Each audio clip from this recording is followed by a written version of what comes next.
to see the game of Grandmaster Matthew Sadler against Grandmaster Peter Heine Nielsen, but not at chess. We are here to watch them playing shogi. And so we are sharing the screen of this is 81 Dojo, and I'm here with Karolina, who is Europe's only professional shogi player. So very strong. What's your introduce yourself, Karolina? Hi everyone, I'm Karolina Styczynska. I am ladies professional shogi player. My rating is 1 dan, which probably doesn't tell you a lot, but one of the strongest people in the non-Japanese world. So today we're gonna have a nice shogi commentary. Yes, I'm really excited actually. It's a lot of fun. So thank you so much, Karolina. Yeah, and has the game started? Yeah, can you tell us about what are we witness today to? Who are the players? What is this tournament? Yeah, so this game is the final game of the season in for England and Denmark in the Division 2 of the World Shogi League. So the match is in the balance at the moment. It's one game all. Yeah, and so Matthew's board 1 for England and Peter Heine is board 1 for Denmark. And so this game then decides the big grudge match between England and Denmark. We've been looking forward to the match all season, and so the winner of this game will then mean their country wins the match. We're not up for promotion, and I'm afraid we could be for relegation from this division. Yes, because England, we got promoted last year to Division 2, but it's quite a tough division, and so I think we've won one of our matches so far, but this would be, if we manage to win this would be our second win of the season, and it may mean we avoid relegation. So that remains. So there is still hope left. There's hope. There is hope, and anyway, for itself, this match is a lot of fun. And, so Division 2 means that you're pretty high in the league, right? Yes, yeah. We are we're the second Great Britain team, so we do have a team as well in Division 1, and the Division 2 team we started not this year but the year before, last year, in Division 3, and we've got a bunch. Actually, quite a lot of our players are chess players as well as shogi players. And so we've all been kind of learning together and watching the games as they happen. So I'm going to give a shout out to Mary Hatman, who is Martin Hamer, who was playing board 3 in this match, and I was playing board 2. And so he's just said hi on the stream now.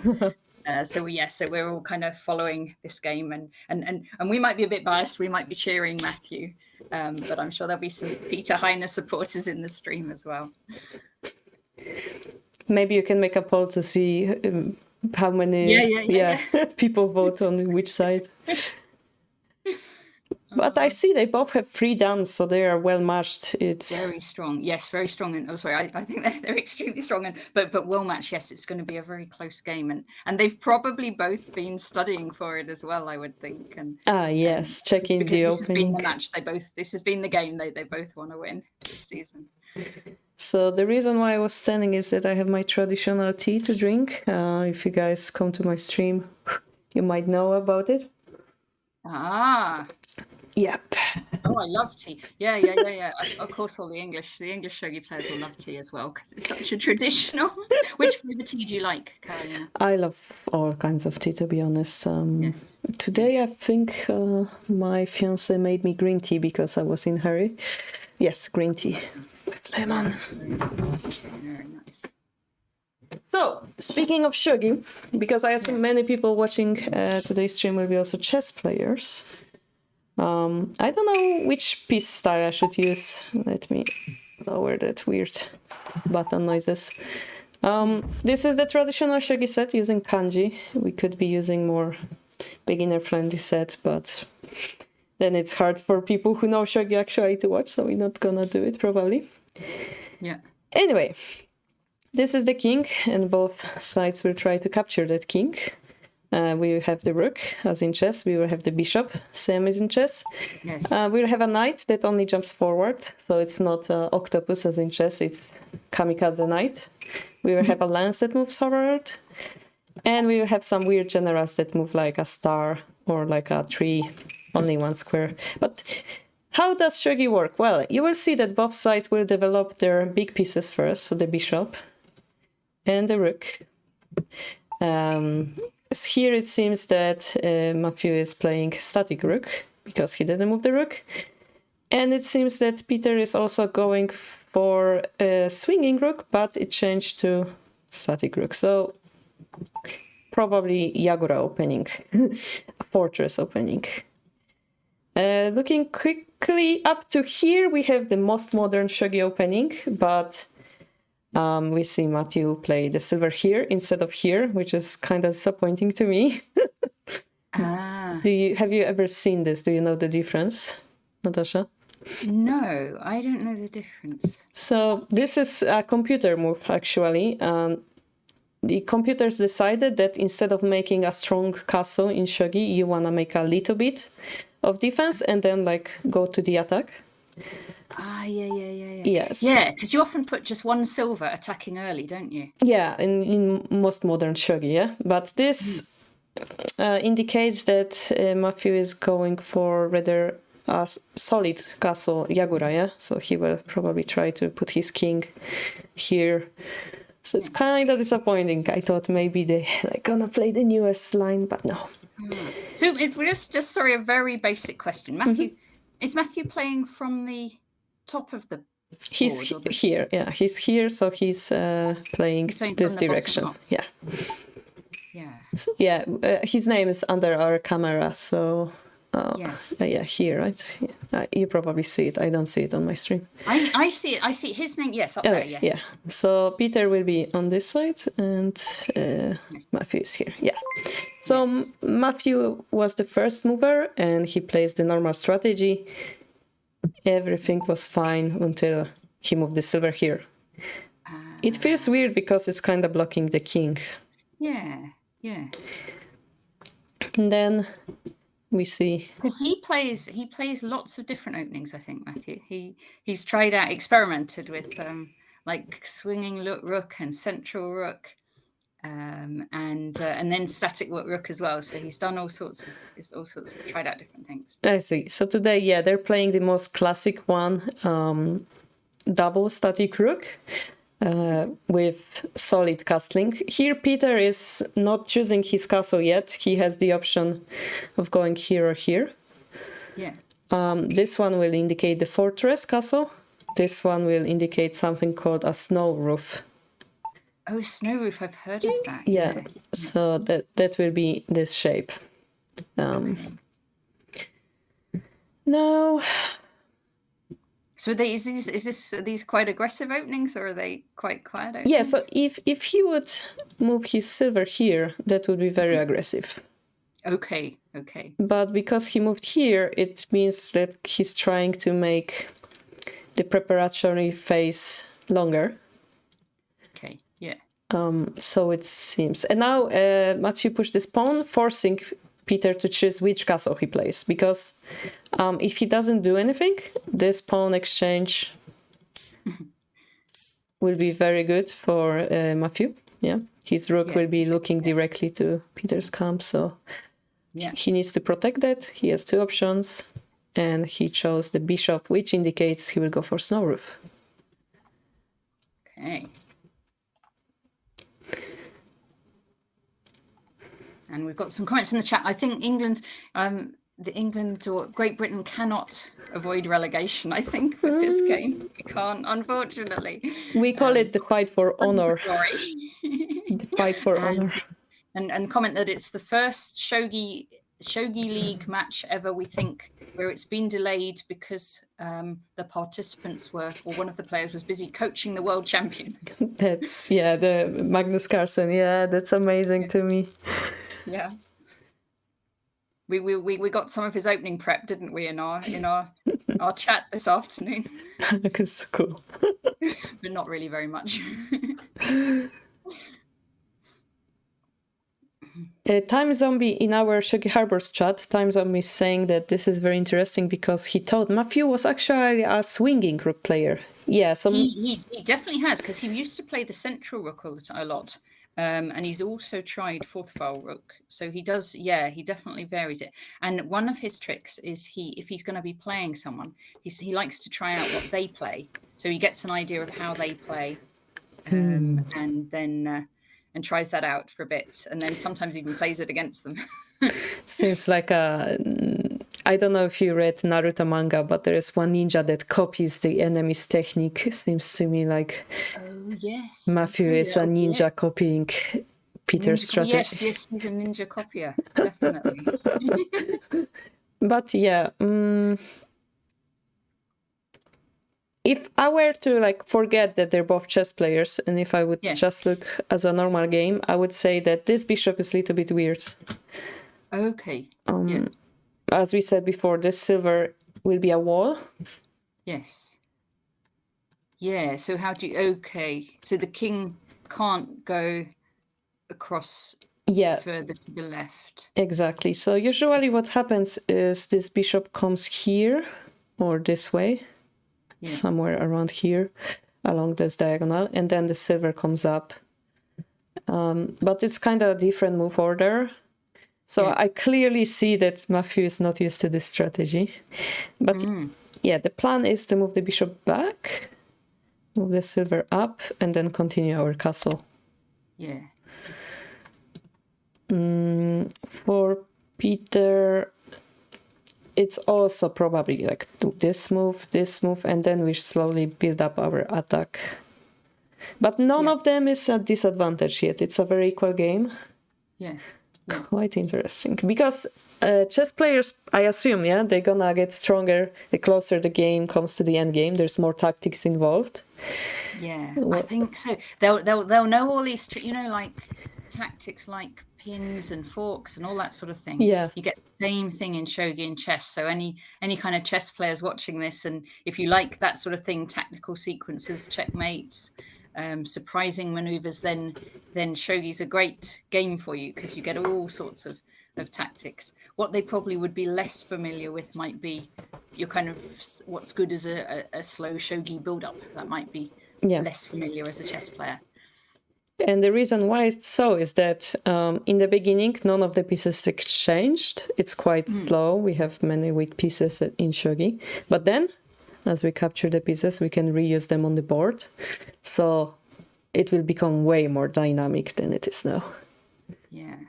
Right, we've got a question. What level is 3 Dan in relation to ordinary chess? That's quite a complicated question, because if you're talking about in terms of kind of number in the world, you've got that kind of, I would say, what the Japanese players, Karolina, are really the strongest players, and it's quite hard for people outside there. Well, you've managed to compete on the same level, but it's quite hard for Western players to compete on the same level. But in terms of like European players, what would you say 3 Dan is sort of fairly strong amongst European players?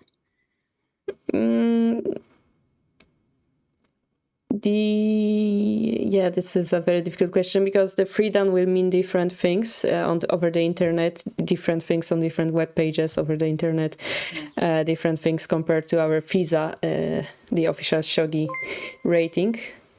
3 Dan would, like, generally speaking, 1 Dan is like very good level already, like a black belt. And here we have 3 Dan, which is like, 2 steps above that. So they both pretty strong. Yeah. For how to say that? Not like master level yet. Like 4 Dan would be already like quite master, but 3 Dan is pretty strong already. Yeah. Yeah. Yeah. So I know in terms of kind of English shogi, Matthew would be one of the top few. Yes, definitely. I think we have a 1 or 2 4 Dans, and then Matthew kind of thing. And I think he got to, like when we had the English Championship, he got to the final. So it was him against one other person. And then he didn't win that much, but it was very close. So he's kind of one of the best in England, I'd say.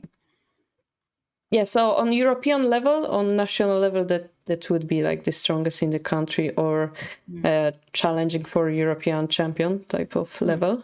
But again, if you compare it to Japanese standards, that's gonna be advanced at most, yeah. Yeah, Which because is there's lots of so out of lady professionals, how many are there in the world? lady professionals are only Japanese, and there would be around 70 of them, or even 70. 60, 70, yeah. Yeah, yeah. For But male, you're the same level as you play against those, yeah? yeah, of course, yeah. So Yeah. I would be like ladies one dan, which, as we said, one dan would be black belt, but because this is the professional level, it's a different ladder. It's way higher than that, yeah. Yes, yeah. So could you basically beat anybody in Europe? Well, I know that currently many people are studying very hard in Europe, so I wouldn't be this confident. You couldn't guarantee. But there was a time that I was European champion, yes. Ah, congratulations. Thank you. And yeah, then we have the male professionals who are even higher than the ladies pro. So I know it might sound a little bit rude, but basically they can sneeze at you and still win, kind of. This is how strong they are. Like, if you imagine like a computer brain, that's how strong they are. And I'm not even joking. It's just so hard to imagine how far away they are from us because we're so low on European level. This is because history, yeah. We started playing shogi only recently in Europe, like 100, not even 100 years ago, and naturally they're way above us. Yeah. But everything's changing. We're getting stronger every year, and there's more and more free dance in Europe, which is a very good sight. Yes, and I have to say, Karolina, for anyone watching on ECF Commentary or Game Changer, Karolina does an absolutely excellent site, a Twitch site called Shogi Harbour. I'm going to write the address in the chat here, so please do follow that because you do all sorts of stuff, don't you, on there? Yeah, we comment shogi games from our viewers. We read shogi books in Japanese translated to English, and we also have our Discord, which if you are searching for some shogi friends or some advice, you can go to and ask us. And currently I'm also streaming our discussion there as well. Commentary, Yes. And I noticed that Matthew's now redeployed the bishop and the silver, just how you said. Yeah. So the silver's now on the... So let me just go back to that position that we were talking about. But yeah, you can see I'm not lying, yeah? It's clearly what they're going for, yeah. So the bishop went back, the silver went up here, that's this snow roof. Yes. And then we're getting some Yagura shape over here.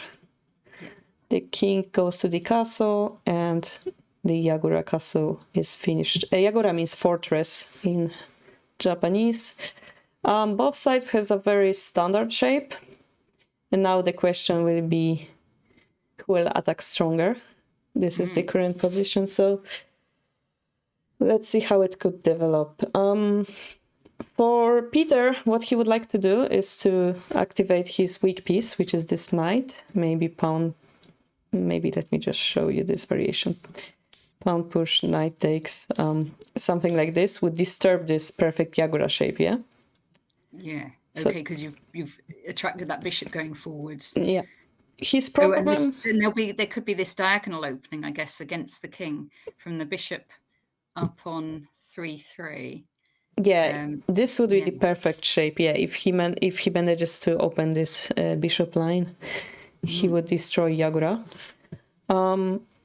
In the meantime, Matthew might want to somehow activate the bishop or even exchange the bishops here, think like that. But yeah, that's the strength. You notice well, that's the strength of the snow roof, is that the bishop is still on the big diagonal looking at the king indirectly. Yeah, Shogi explained as saying that the snow roof versus Yagura, saying Shogi engines started liking snow roof. Yes. He said for some reason. So I don't think Shogi explained isn't so convinced by it. Yes, that professional players play it now. He's saying the truth. Because of the influence of the computer, it was said that Yagura finished It's a very strong word to say. The hundreds of years of shogi history just finished because computer said so. Yeah. That's never the final answer, is it? Yeah.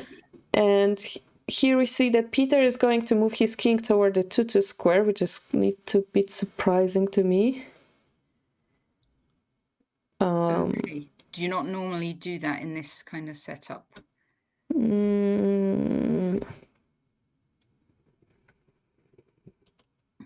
Oh, because it looks like that rook line could become open, doesn't it? Yeah, it's like moving under this rook, which is not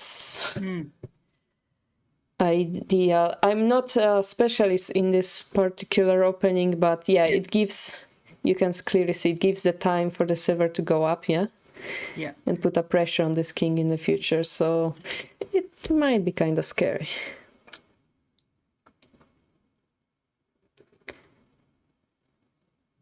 I got a question in my chat from perhaps one of your viewers.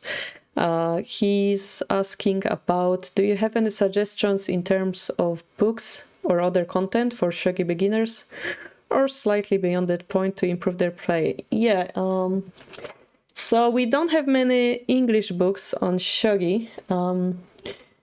From British things, if you Google British Shogi Foundation, they sell books called The Art of Shogi or Habu's Words.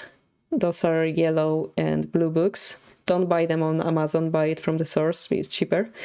Those are pretty good books, but the problem is The Art of Shogi is a pretty heavy book to read. There's a lot of variation with that you need knowledge for. So I would also recommend a company called Nekomado, and they have something called At a Glance series. So I'm gonna type it in my chat. The company is called Nekomado.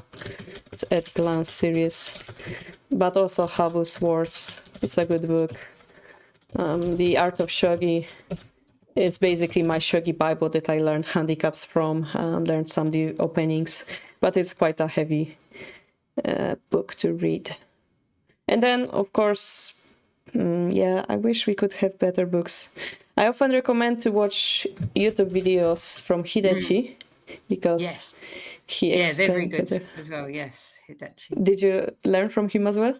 I did also. I was watching some of the videos on the central rook and the fourth file rook openings.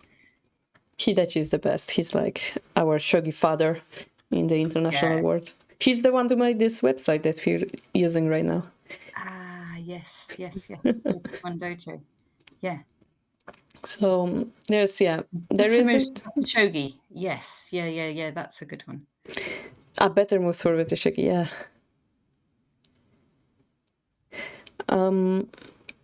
I wish we had more books, but this is why we have one day of stream per week where we actually translate Japanese books on my stream, because very good.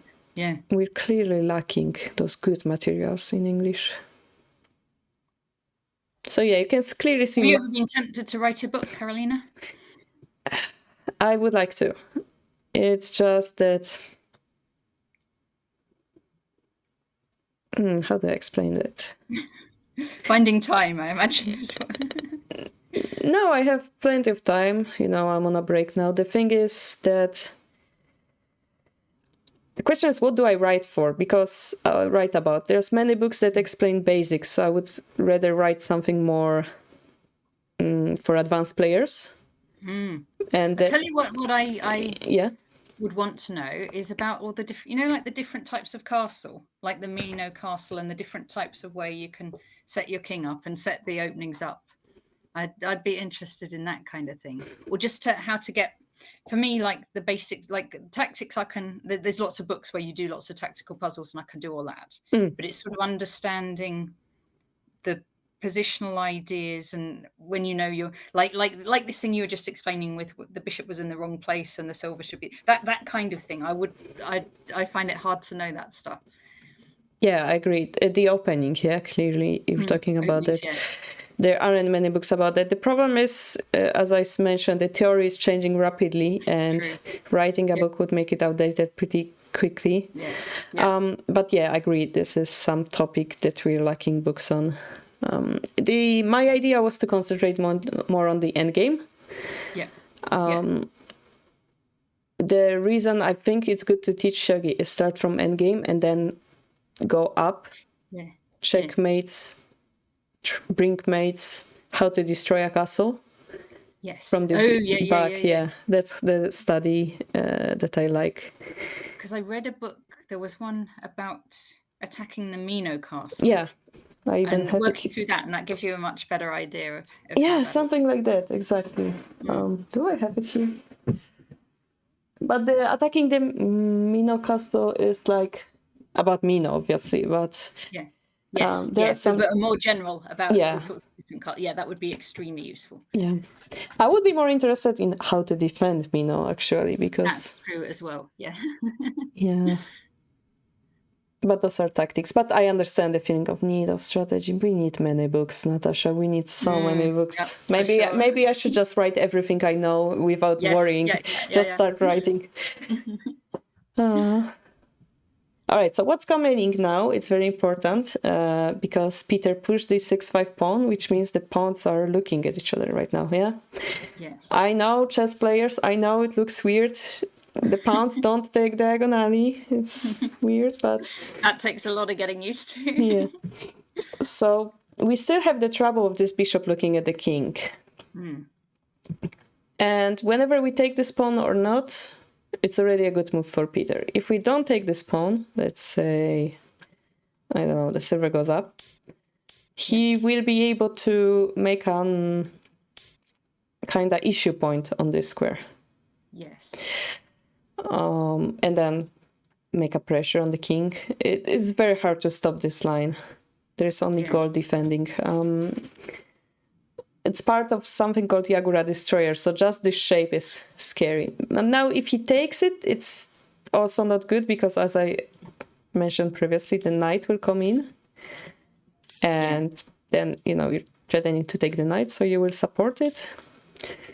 And then we will be able to, again, use the bishop on the king. So now you can ask me, but Karolina, was it good to castle the king under the bishop line? Yeah. Well, no, and this is why nobody plays Yagura anymore. Oh, really? People don't play Yagura anymore? Yeah, kinda.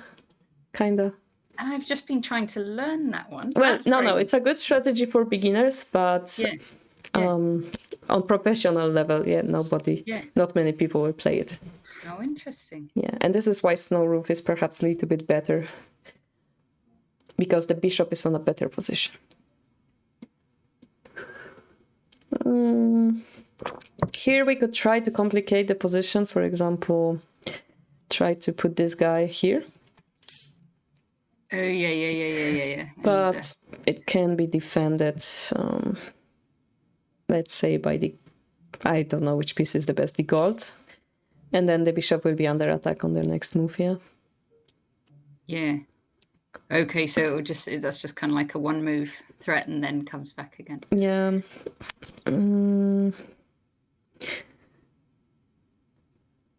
But yeah, the middle game starts. Many tactics will be in play.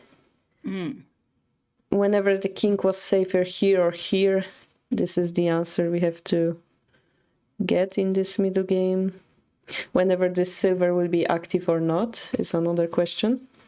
It looks a little bit behind, so we would expect to see that coming out in the next few moves, I guess, coming further up the board. Yeah, but I don't know if you notice that feeling, Natasha, in your shogi games. Once the pieces clash, everything slows down. Ah, interesting. In a way that the pieces, if we were to take it, for example, and do this, suddenly this side is threatening many things only with this pawn in hand. Yes. And therefore this silver feels very sluggish. Okay, because it's not really in the main part of the action. Exactly. The main part of the action is now the other side of the board. Exactly. So you can see it around here, like it's very sluggish. But I'm already seeing it around here. I can already tell that it's behind, So this is why was a little bit worried already. Yes. And here you can started to see more clearly. Like, if the silver were to be useful, those moves need to be played. Yes. And that's this going move. to take 3 moves. Yeah. So that's 3 moves in Shogi World is a lot of moves, yeah? Yes. And the night jump, it's very quick, yeah? Already attacking the king. The silver's so far away compared. So it's kind of scary. So do you think just... Oh. But this is why this is a good move. It's trying to speed up the game, yeah? Yes, and it's trying to divert the attention to that side of the board. Exactly, yeah. The minus is he's giving up away a pawn in some variations, but probably what's going to happen is bishop exchange. The pawn will be redropped, the rook will go back, and we both will have bishops in. Nope, that's not what happened. Cool. Okay. So Matthew's given up. He's done a sacrifice. So practically speaking, making sacrifices like this is good because later you won't have time for this. So it's important to do it when the fight starts. So this is a good timing. The problem is we follow up with this move and we don't necessarily need to take that pawn. Okay. Yes. So Peter might just leave it there. Yeah, he might just concentrate on his board. Also, if he takes, I mean, the bishop's gonna take. And this problem didn't disappear yet, so maybe the silver will go up and put even more pressure, yeah? So now it's an exchange of pressures. Sorry about that.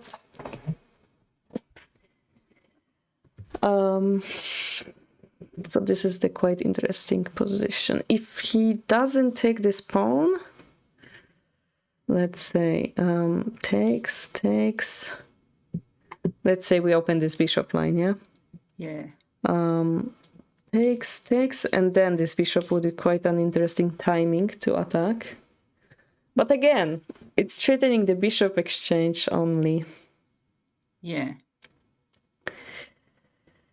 I'm thinking Matthew would quite like to exchange that bishop because Peter's bishop is quite threatening where it is. Okay, so let's assume that variation. Let's assume he takes. Let's assume this bishop takes to exchange it later on. Do we want to defend or attack? Let's assume attack, yeah? Attack, yeah. And the problem is we will have so many pawns in hand right now. Okay. And maybe try to use the knight over here. So yes, because if the knight comes in that way, the bishop has to go off the diagonal. Yeah, but actually, it's not about the bishop anymore. Let's say the bishops are exchanged. Yeah. And look how this big point in front of the king would be. How scary it is. That is a scary pawn. And on top of that, we just got a bishop in hand. Which would destroy the Yagura.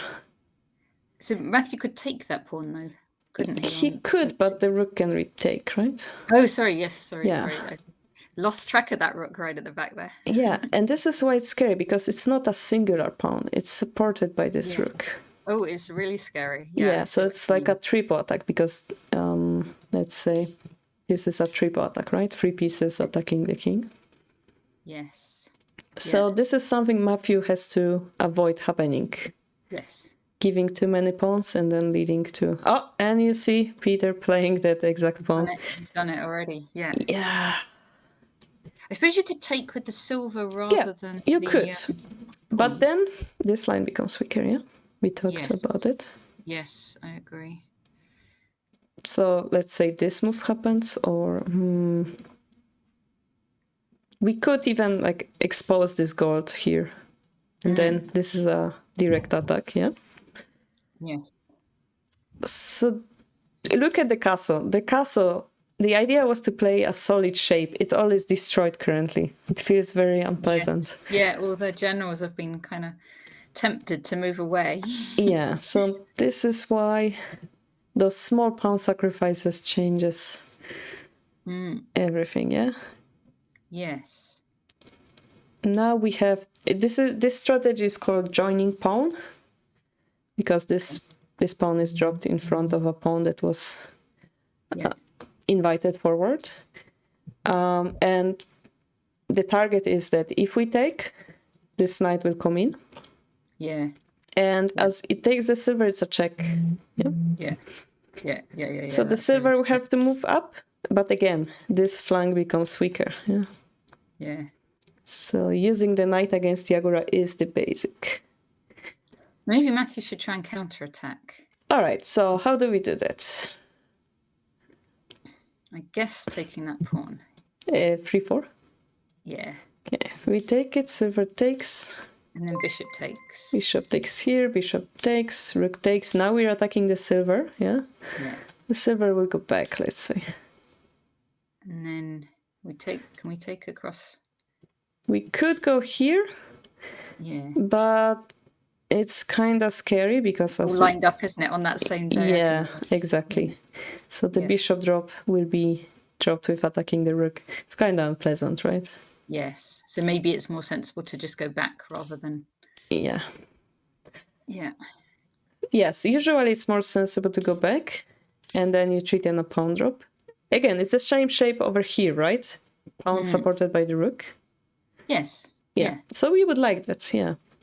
But the problem is probably this side plays it first and maybe it's a little bit faster. Yeah. So let's see. It would be quite an interesting fight because both sides has this shape. We could also defend using this pawn and then slowly attack. That's also an option. But yeah, you can see that Peter, this side can decide what they want and how the game should go. And this is why they have a little bit of initiative advantage here. Yeah. Yeah, Sente will have to either find a defense, which doesn't seem like exists, or attack. But Gote has many options. Yes. So Gote is more happy here. All right, but you predicted well. Matthew is attacking. Yeah, this is the line we were thinking. Yeah, we could also ignore that, actually. Let's see this. What if we take this pawn, Natasha? Yes. Okay, so that is threatening again, isn't it, to come in right in front of the king? Yeah. If we have one more piece, we drop it here and it's over. Yeah. Yes. So there's one piece I would like to take eventually. Yes. So the obvious move, which is to take the bishop, that's probably not so good because... Exactly, you give me the bishop. Because I give you the bishop to draw. Yeah. So this is the painful situation we're in. We don't want to give bishop, but we probably have to. We could consider moving it back. Yes. To like threaten this, but then the enemy bishop once more becomes very powerful. Could we just try and relocate our king and just come out the other way? We could go back, but now we had two defenders, but now it's one, which means that this pawn can promote for free. Yeah. That promotes and then that wins something. Wins material. So it's 2 versus 1. We're losing. And this is why generally your idea of taking it the silver is better because it keeps the pawn in front of our king.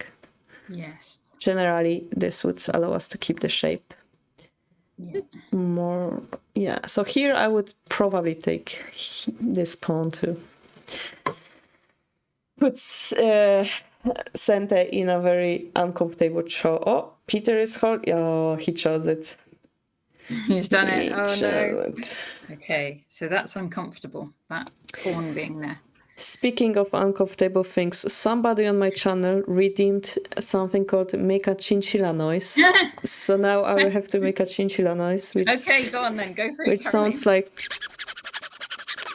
So here, I made myself full on 3 different channels. Thank you, Time Zombie.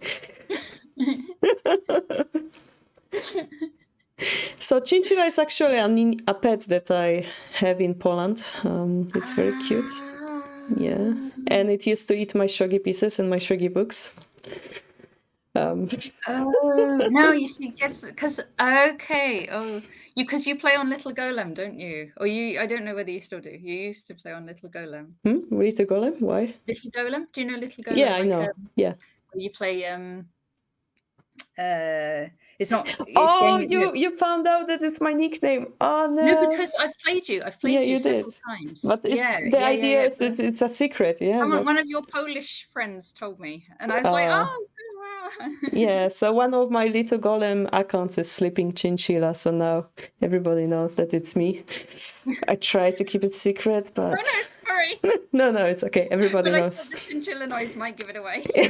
Yeah. Like if you think about it, it's obvious, but if you don't, it's like, maybe. But now it's yeah. Now everybody I knows. haven't played on that site for a long time, but it's really nice. That was kind of how I learnt, was playing. Oh, really? On that site. Yeah. So it's a correspondence game, so it's not Correspondence games. as exciting, but I didn't like it because there are cheaters there, and yeah. And the website itself isn't perfect. Like, I ran out of vacation time and it still let me play my games, which was kind of weird. Yeah. It told me I had -1 vacation time left, so I was laughing. Yeah, I'm gonna have to start playing that again. I really enjoyed playing that. Well, I used to spend hours and hours and hours every day on the moves. It was because if I got in a difficult position, the move wasn't good enough, right? Do you ever get that? So you just think, and then because it's correspondence, you can just think for as long as you like. I used to spend so long on it. That's why I stopped playing. I see. I really liked it. That's good. That's good. You know, I always say, like, if you think about the position, it's good.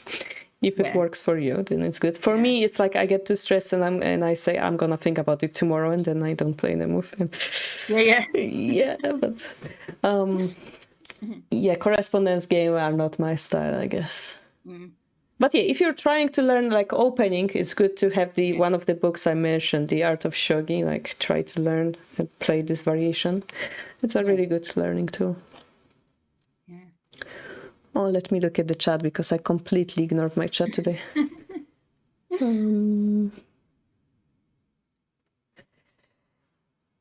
Author peer precious professional into writing content, just the content I wanted. Yeah. You would like writing a book, Karolina. You would enjoy that. I actually started writing a book, but then I decided that it sounds boring and I stopped. No. Yeah. But yeah, maybe I should just stop thinking and do. You know, my problem is I overthink. Yeah. That's true. That once you start it, it's yeah. Ooh, Matthew played a very interesting move. Ooh.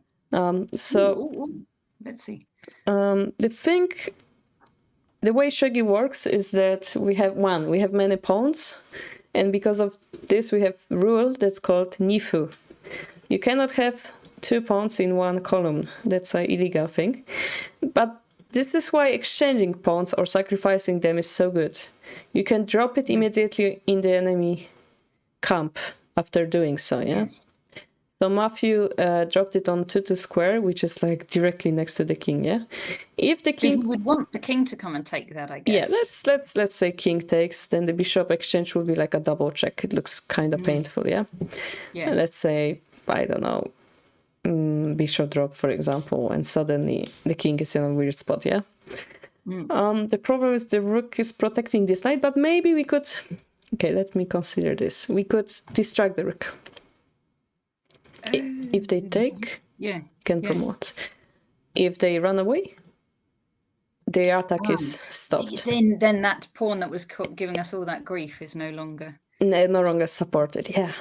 So that would be huge, but as you can see, Peter chose to take it with the bishop instead. So that's a good move again. Yes. If Matthew had more pieces, maybe he would have exposed the fact that the king is like in the corner here, but he doesn't, so Peter is safe. Yeah.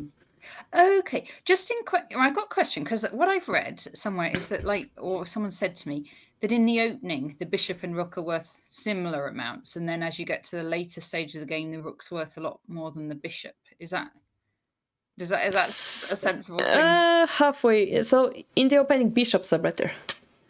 Okay. And then in the end game, rooks are better. Yeah.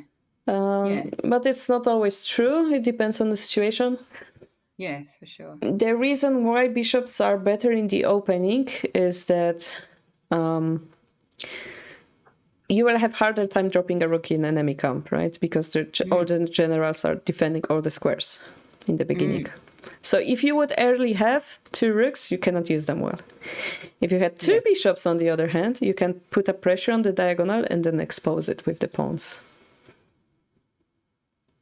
Yeah. So the theory is that bishops are easier to pressure the enemy camp in the opening. But let's say this position, yeah? Now that all the generals moves to one side, there's a lot of space for the rook drops. Yeah. And not so many targets for the bishop. Yes. So, because I was thinking if the bishop drops back and then the rook could go in and take the bishop, but that doesn't seem to be what Matthew's doing, and it probably isn't a very good idea either. Yeah, but it's, again, very situational. Like, for example, if this gold would be here, a bishop drop here would be forking them both. So then having a bishop would be great. Yes, yeah. But again, situational means this is not the situation, unfortunately. Yeah. Here, Matthew dropped the 2-3 pawn, which unfortunately looks good but isn't working. Okay. Both gold and the silver. Okay, so the worst move that Peter could make is to escape with the bishop, then he just takes it. Yeah. And then let's say the worst move would be to gold takes and boom, the pawn magically But this is wishful thinking. This pawn can be taken and it will be taken. And as an effect, this bishop will be under attack. Yeah. Then it will go back. Yeah. Attacking the knight. So probably Peter will defend. Yeah. And then probably Matthew is trying to drop the pawn, but he's missing one more too. Can't promote it. Yeah. If he had one more, that would be enough. So we could assume he will take one. Yes. But perfectly, this bishop will be attacking. Yeah. So he's ignoring Peter's attack, trying to find his attack, but he doesn't have infinite time. He will have to, how do I say? He has time now, but the opponent already put pressure on his king, and it's gonna hurt him in the future. Yeah, so see, this is the exact variation we're talking about, but Peter took it with the gold. Now that's scary. Maybe that's a chance for Matthew, actually. Okay. We talked about... Matthew might drop the pawn on... 3-5, yeah. Yes. So if this knight is defended, this pawn drop means if the silver escapes, the rook can promote, right? Yes. So this is the difference, the small big difference, He do have a pawn now. So... Okay. So this might be quite good for us. Yeah, this might be promising. Now, there is another problem, and we will see if Peter plays this move. Oh gosh.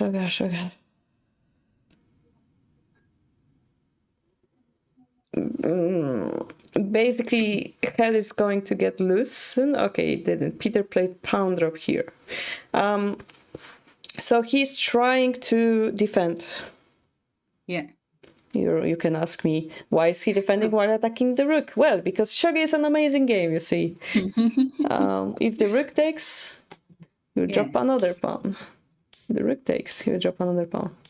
That's what he's doing. Yes, he blocking that one. Yeah, and again, this time pawn drop won't work because the rook is blocked, Yes. Something like that. Yeah. But the move I was interested in is actually to ignore that.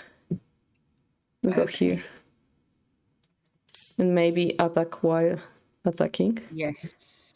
But, and then could the bishop then take the knight here? Yeah, but this one maybe could take the silver, and this can look the silver and then break through. But maybe that was too risky. Maybe that's too risky. It's quite open, isn't it? Yeah. The rook didn't promote yet, and the horse is really strong, so maybe that's not good enough. Yeah. But I like this pawn drop. It's to slow down the situation so that this attack will work, type of thinking. Or defend more. Yeah, no. You know what European players do that they shouldn't? They don't respect the pawns enough sometimes. As in sacrifice too many? Yeah. Really? Okay. Yeah. Okay. Oh, Oh my gosh. Oh, All right, gosh. that's Another interesting. sacrifice, another one. Yeah, but that's actually a very good one, because if the rook takes now, this bishop speeds up. Yes. Yeah, the bishop promotion itself loses as the rook. Yeah. But if this rook were to take this pawn, it gets closer to the bishop, Yep. making it an equal exchange. In fact, center will get a knight here. So that's a very good counter-attack here. I like it. Pawns are overrated, said Mary Hatman. Just confirming your theory that we give them away too easily. They say that you cannot win shogi game without pawns. They often are the first pieces that you will throw in the attack, and they are the first pieces that you will use in the defense as well. So sometimes not having a pawn means you will have to use another piece. Yes. And then you lose value, yeah? So always have at least one pawn in hand. Here Matthew used the last pawn, which is scary.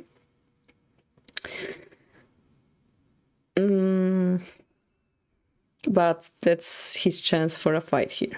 Now it's Peter's move. If he escapes the rook, that's not good. So I would consider one of those two moves. Okay, so either take the pawn or take the rook. Yeah, and I would have to read. Basically, if we take the rook, the knight won't be taken yet. Yes. And we will be able to do something with the token. If we take the pawn, they will promote the bishop. We take the rook, they will take our rook. The horse will get distracted from our king a little bit. So that's also worth thinking about. Now, which one is better is hard to judge.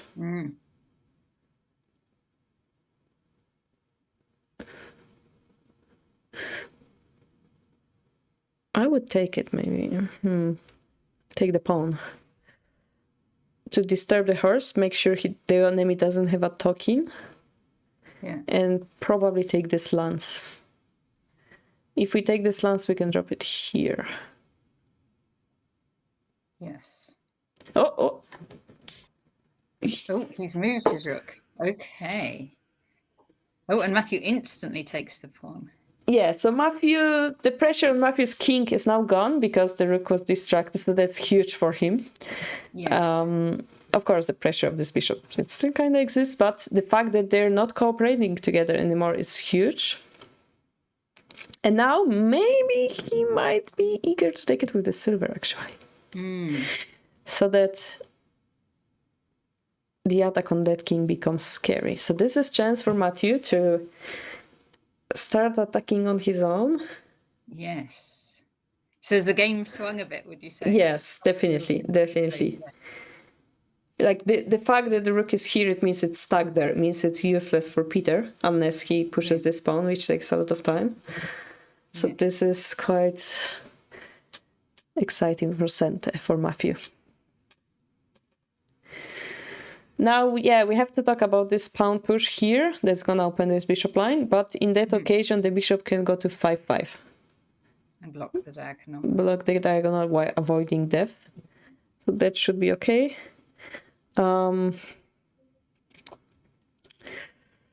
Now, if this silver comes here, we are almost like all of our pieces will be cooperating in attack. So that's great.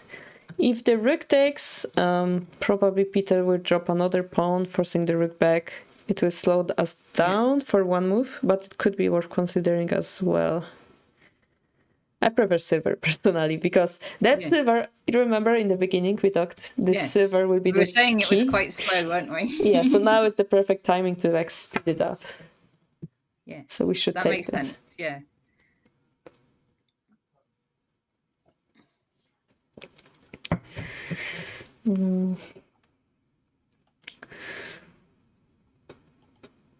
So in a chess feeling, we have this rook stuck defending this one pawn against a bishop, when we would prefer the rook to have it on the 7th line in chess, like eating the enemy pawn instead, yeah?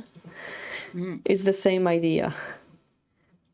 The enemy rook is stuck defending a singular knight, which is not a so important piece, yeah, but it's stuck now. And the enemy feels very safe. All the pawns are safe. Silver takes, He could even, at some point, I suppose he wouldn't want to. He could even think of promoting that pawn that was attacking the rook. Yeah. Although you might want to, because then that brings the rook back onto a good file. Yeah, so the question is the rook more scary, or do we want a material? Well, the rook is actually very scary because it's supporting this pawn. So we prefer not to promote that pawn.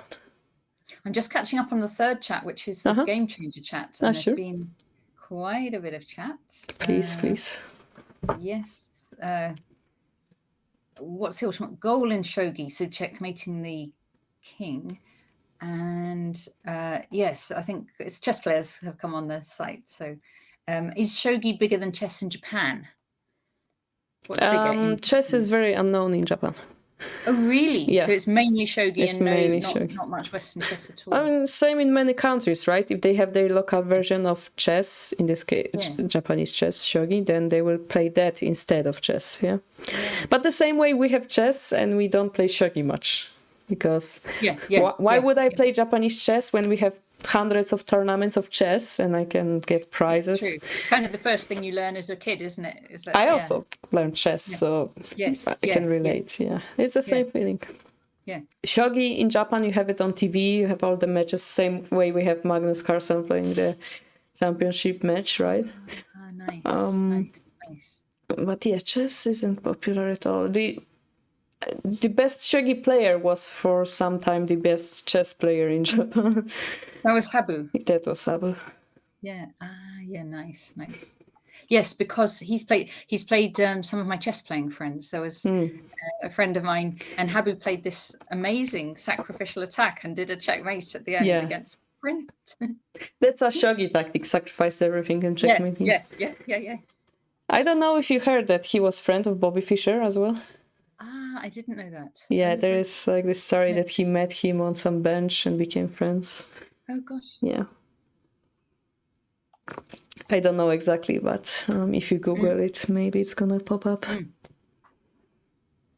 And this is how he learned chess, perhaps? I don't want to lie. I don't know. But it would be an epic story if he did. Yeah. Okay, so Peter took the 6-5 pawn, silver retook.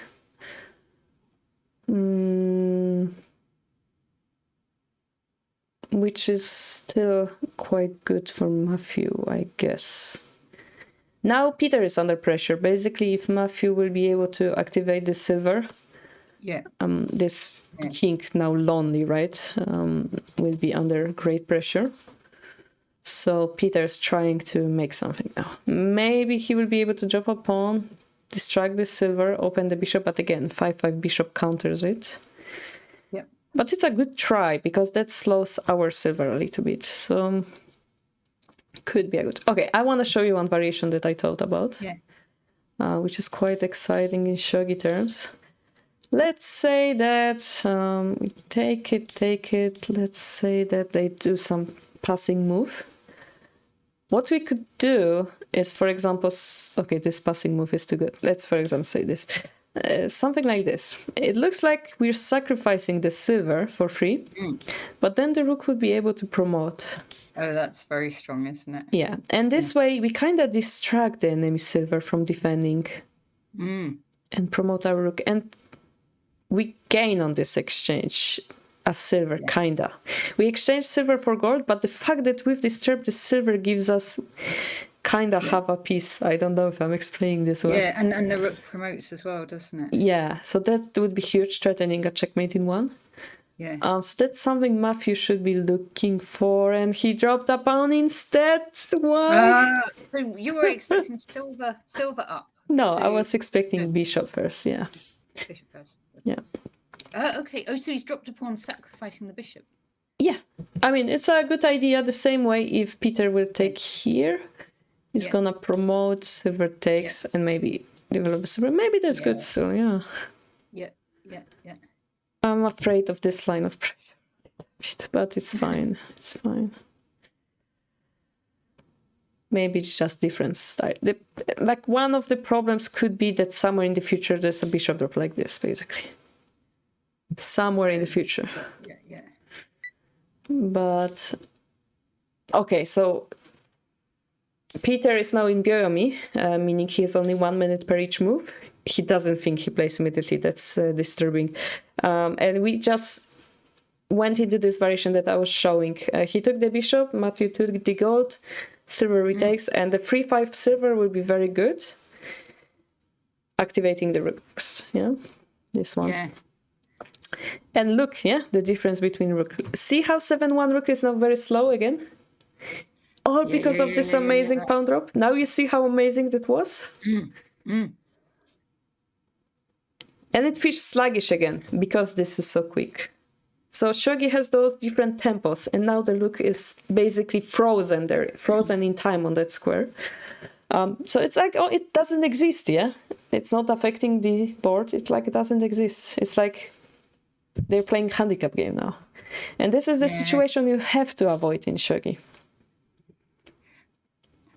Mary Hatman, Martin was just saying, it's funny how the crucial part of the game is always played in time pressure. Yeah, it That's is. what always happens in our team matches. We always get to the Byoyomi, and I don't know about you, but I get much more nervous when it's just like 1 minute. But it's Everybody not just you when you got does. a minute, but you're also starting to get nervous. Everybody does. I mean, it's like if you have thinking time, you can be like, oh, I'm gonna take 1 more minute. Byoyomi is like, no, either you run out of time or you play that freaking move. Yeah. But that's part of. Matthew's going to go into Byoyomi in just a second as well. Yeah, he has 5 seconds left. Yeah. Silver 3-5 will be very strong because it activates the rook, creates enormous pressure on the enemy camp. He will be able to use pawns. He'll be able to use the gold in his hand. While Peter, yes, he has an active bishop. He has a bishop advantage in his hand, against a gold. But he's done it, yes. The closer we get to the end game, the less important will be that advantage. Because the closer we are to the end game, the more important this guy becomes. The speed, the speed to get that guy.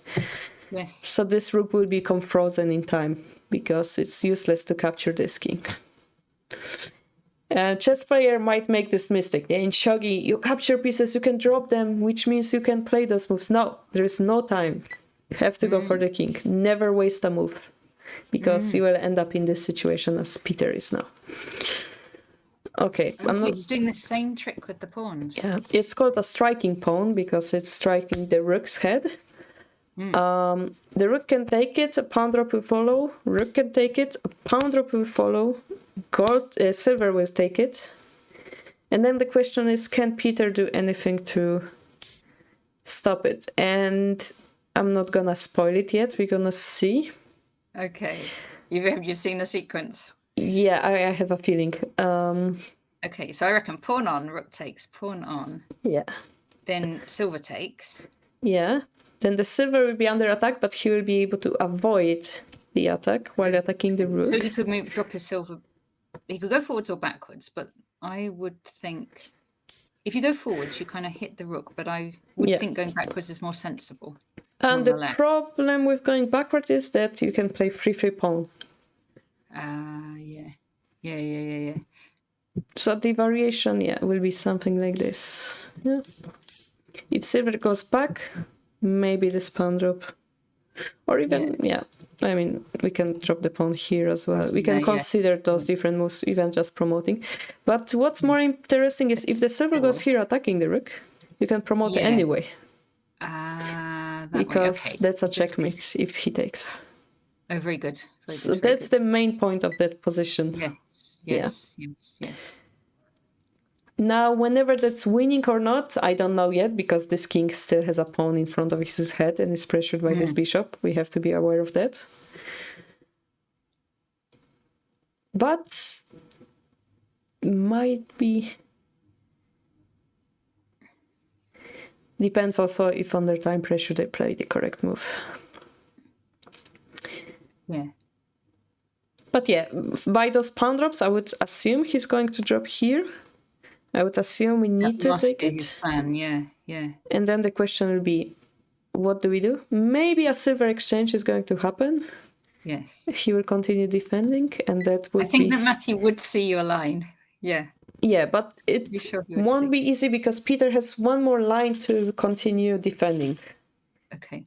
And that's the line that will be the crucial in this game. Yeah. Okay, so silver takes, silver upwards, silver promotes, and then Peter will need to defend. He'll need to take, sorry, he takes. And then rook takes, promotes, and then defend. Then he redrops the silver, yeah. So now the question will be what to do exactly. He could also take the silver simply here. Yeah. The rook takes without the promotion. And maybe some nasty move like bishop drop, like double bishop attack on the king.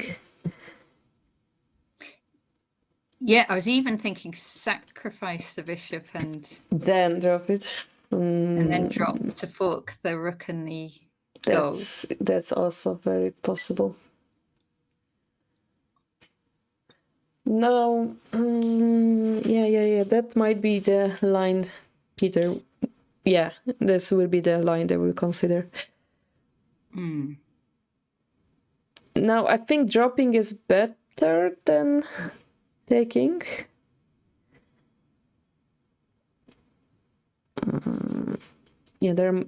Shogi get more complex as we go because there is more and more pieces in hand.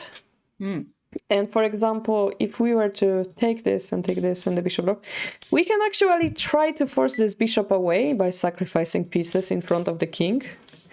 So it's not that's not very simple.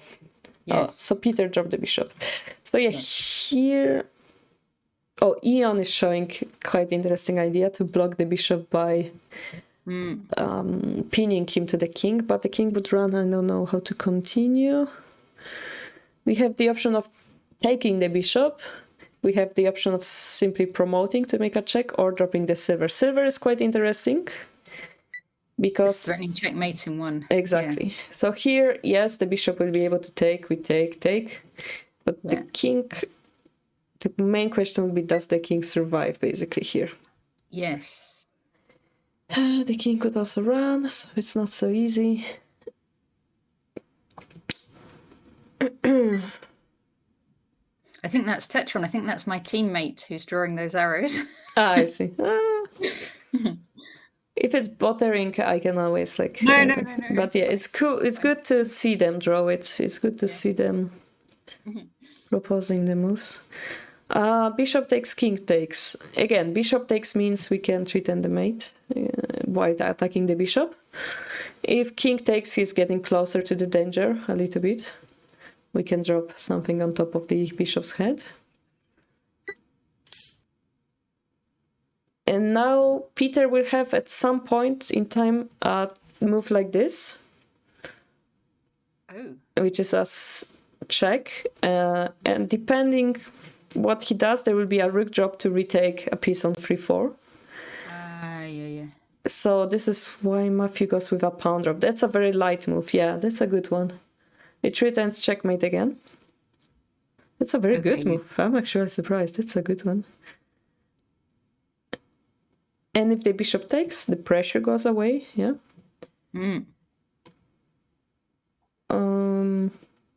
Silver drop here might complicate a situation a little bit. Gold takes, pawn takes, king takes, destroying the shape. So Matthew needs to take that into account. But currently he's putting the pressure by checkmate threat, so that's good. Yes. Cool. Okay. So Peter took. He took, means the pressure is gone. We have to find a way to continue attacking. We don't have much defense against this guy, unfortunately. What about dropping a gold? Yeah. Oh, okay. Silver. Yeah, silver is generally better, but it's not threatening a checkmate. And the problem is this silver here. Gold takes, and we don't take immediately. We'll drop the rook. Okay, forking. Yeah, if they defend, then we can take here, put more pressure, eventually take the silver if we need to. Yes. So that's this dance in Shogi in the end game. defense, attack.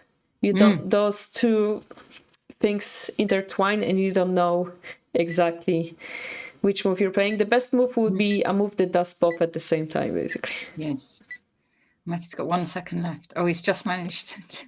Oh, I get nervous when time goes out like that.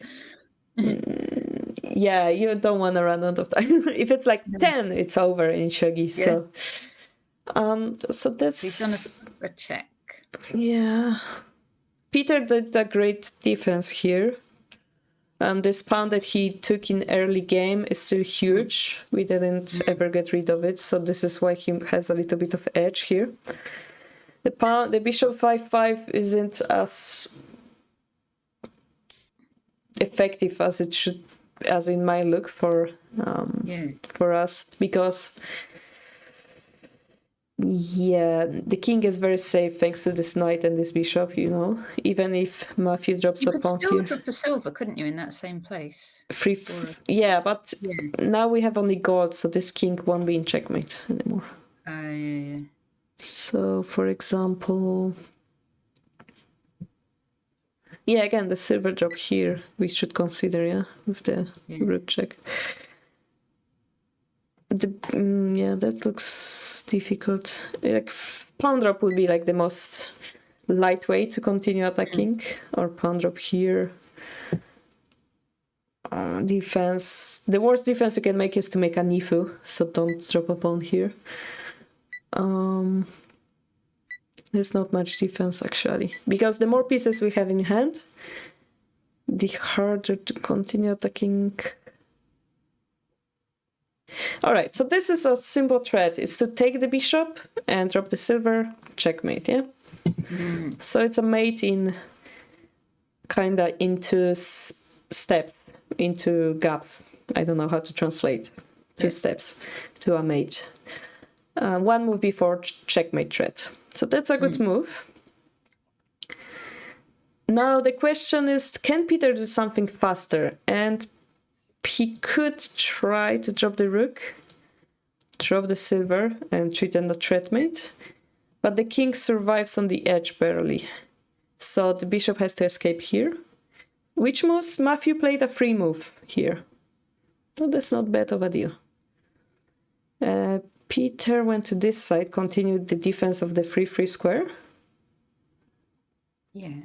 If Matthew drops the silver, means he will attack both. Bishop and the king. But even if he frees this frame in our mind, he will need another gold to checkmate that king. Yes. Yeah, gold drop. So Peter is safe. Even if Matthew takes the bishop, the king is safe because it's not a gold. Yeah. Yeah. So that's the problem in this situation. The problem is those pieces are a little bit. Easy to you can't take a gold. The only gold there is out of the way. You can take this knight, but I don't think it's helpful enough. For example, we could sacrifice the bishop, drop the knight here, make a checkmate threat, but we give away a move now, and we give away a huge bishop. So the rook drop now to 3-8, somebody is pointing it out, is a huge move.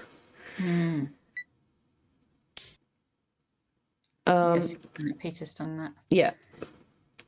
Defending this square again. Yeah? If we were to continue attacking now, the square is defended by 3 pieces instead of 2. And it's also threatening this move, which you can see the gold is pinned. If he goes here, it's a checkmate. That's really scary. If he goes here, it's a checkmate as well. If he goes here, so he survives for one more move. But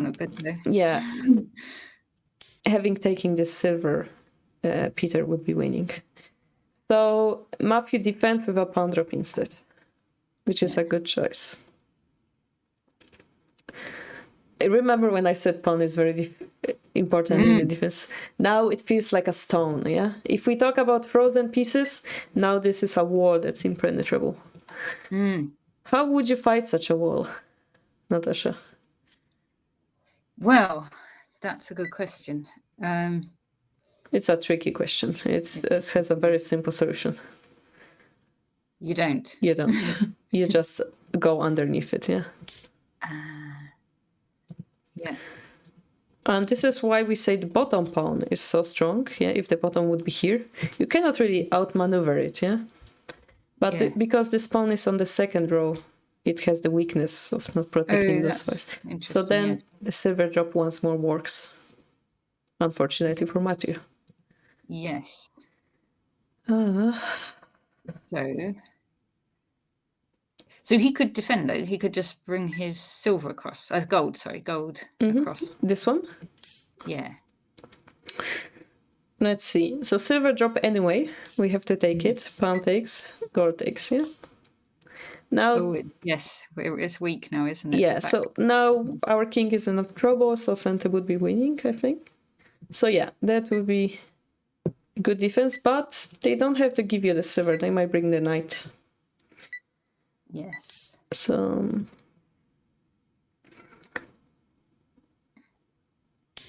we decided to make a check, which usually isn't a good idea, because we have less pieces to defend with, and the king is closer to the escape route. So that's not good, but anything can happen. Yeah, but we should defend here, as we mentioned. If the knight comes in, maybe we can take this pawn to relieve some of that pressure that was happening. Down, wasn't it? Yeah. We would prefer the king here because that gives us more flexibility. Maybe we want to drop the silver, not the gold. But now we've decided this gold's position. And in Japanese terms, it would be over the side, the gold, kind of. Say that again. Over the side? Over the side. Well, it's like, yeah. I don't think it was the correct translation, but something like, yeah, you over the side, meaning it's heavy as a result. There's a go term. I don't know if it's the same. The go term called aji keshi, where you've got aji, which is like potential in your position. Yeah, so you get rid of aji basically. Potential. Yeah, basically, Shogi and Go are two games that grew up together in Japanese history, and many words are similar. It's the same idea. You just get rid of your aji, of your potential. And I think in Go you also say the stones are heavy. Yes, so heavy and light stones, yes. In Shogi, we also would have a heavy piece. Here, Matthew sacrificed the bishop in desperate attack, but unfortunately there are two defensive pieces against two attackers, so it can be just taken away. Peter can decide to just checkmate this king because now he has a bishop. If the silver drops now, is that kind of basically checkmate, or can Matthew defend? If he just escapes, it's not a checkmate, but then the silver is just there. Okay, let me just explain it then. Gold takes, pawn takes, king takes, dragon comes here. Bishop drop is very hard to defend without a gold in hand. Okay. So he doesn't have a gold, he cannot defend. I mean, pawn drop, yeah, no matter what, it would be checkmate. But he could escape here, and it's not a checkmate yet, so maybe this would be taken and having a silver in hand. Yes. Yeah, just take it. I mean, it will be winning anyway, yeah. Here it's also not a checkmate, so maybe taking here would be winning for Peter as well. What happened is he took it with the bishop before dropping the silver, which is also reasonable. Then he drops the bishop, which makes both of those variations the same variation. And here I showed you two variations. So take the gold or take the knight for Peter. He might... No, it doesn't work. I was considering like promoting the silver here to deliver a checkmate, but it's barely not enough. Okay. Yeah. No, it might be enough actually. Sorry. It might be enough. It's complicated, but maybe silver promotion is a checkmate. But he has safer ways to win this game.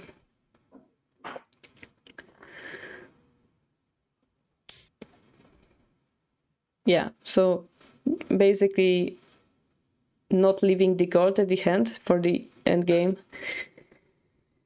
you see the consequence. Even though Matthew has a strong piece as the bishop, it cannot really capture this king on 3-1. And yeah, that's why the getting rid of that Agi was a bad idea. Yeah. This situation has no defense. This situation still have few checks. We could try, but the king is surviving.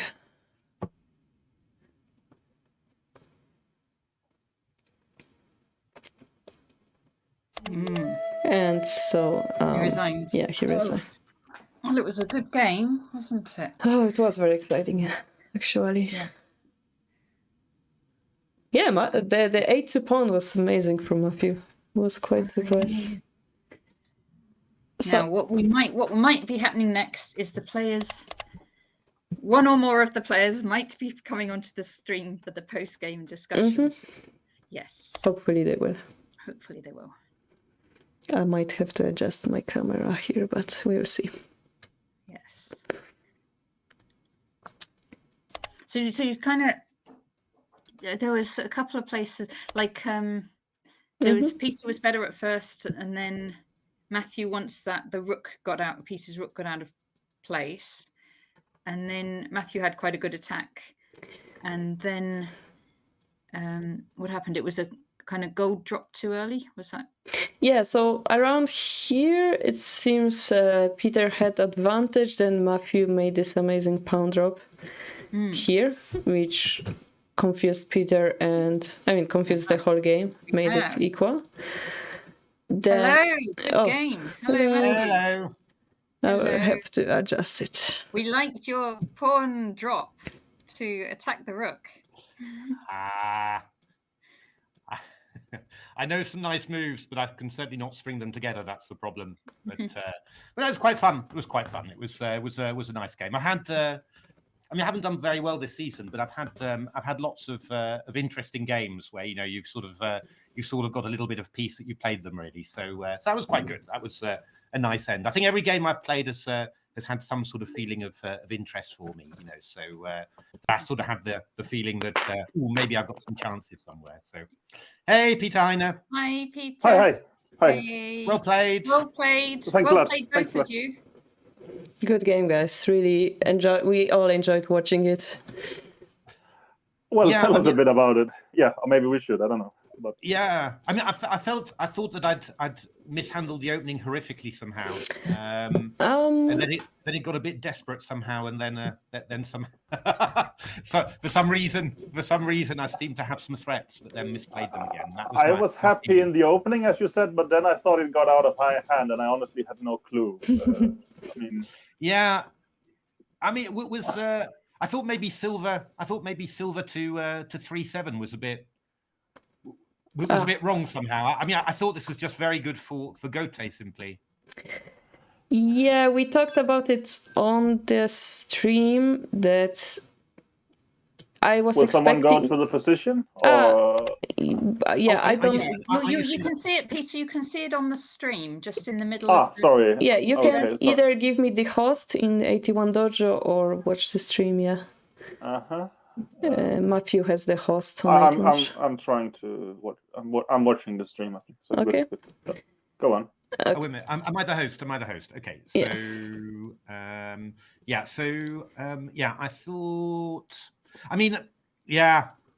This was the first move where where I sort of thought I was a little bit. I knew this was coming, but I just thought that when this move gets played, I'll always have tricks with this.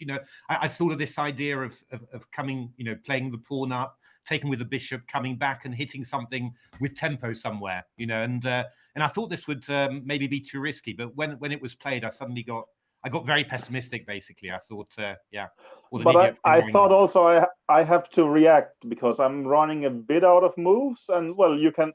Your plan is more straightforward. It's easier to improve your position. So I thought, if I don't act now, I'm just gonna get it under worse conditions. Well, I was also considering to go rook. 8-1 to 6-1.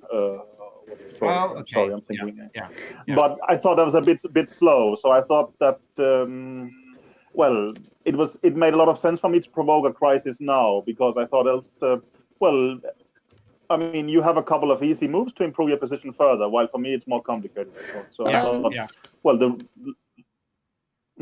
so Karolina? strategically thinking, if you go one move back. Oh, okay. We were discussing that the 3/7 silver is looking slow. Yeah. And we were talking about Snoru versus Yagura, that this bishop on 3/3 is directly looking at your king, which is quite uncomfortable. Yeah. So many moves before that, instead of playing silver 8/8 on move 13, I propose to play 7/8 silver. Oh, okay, yeah. And that's called left side Mino shape, and it's more often played nowadays. The idea of that is go for a quick attack using this rapid advancing silver. Yeah. So that would be more modern shogi. What you did is you went for Yagura, which is a solid play. And by modern shogi, my feeling, I guess, is that Peter do have the advantage of the 3/3 bishop, and therefore it will be harder for you to defend on the king diagonal. Oh, okay. Yeah. Okay. Yeah. I mean, in some way, at our level, what does it matter? As long as stuff is happening. But I felt very uncomfortable when it happened. And, so this was really good play from Peter, but you also attacked very nicely. I thought a bit the same with Karolina, that your king felt a bit misplayed for the setup, and I was trying to, attack as energetically I was capable of by that logic. Yeah. But okay, you are trying to fight back here. Actually, I take with the pawn. Should I take with the bishop? I think pawn was okay. I mean, the bishop exchange is not something you're afraid. He didn't take back, and then I started wondering. No, but again, of course, keeping this bishop makes a lot of sense. Yeah, anyway, I was also quite surprised Matthew didn't take the 2/4 pawn. Ah, come on. But no. You can't do what he's expecting. That's exactly. You're trying to complicate the game. That's a perfect play. So, I mean, in all fairness, I don't have much idea what I'm doing, but I'm just trying to play. I'm just trying to play some aggressive moves, and I just had this idea that I mean, the idea that came up in the game was just something that had come into my head. So I mean, you've got a very good position in a minute. Here you could consider taking it with the silver. I also thought that now. Well, I mean, Matthew is sort of. Was not taking back pawn, so I thought I should play in similar, not chess style, but shogi style, but to also give up some material here. So you should take with the silver. I mean, you should consider it as a general rule. I was really worried about this, to be honest. I thought I was going to. Yeah, gold takes, then bishop line is open, and pawn 5/5.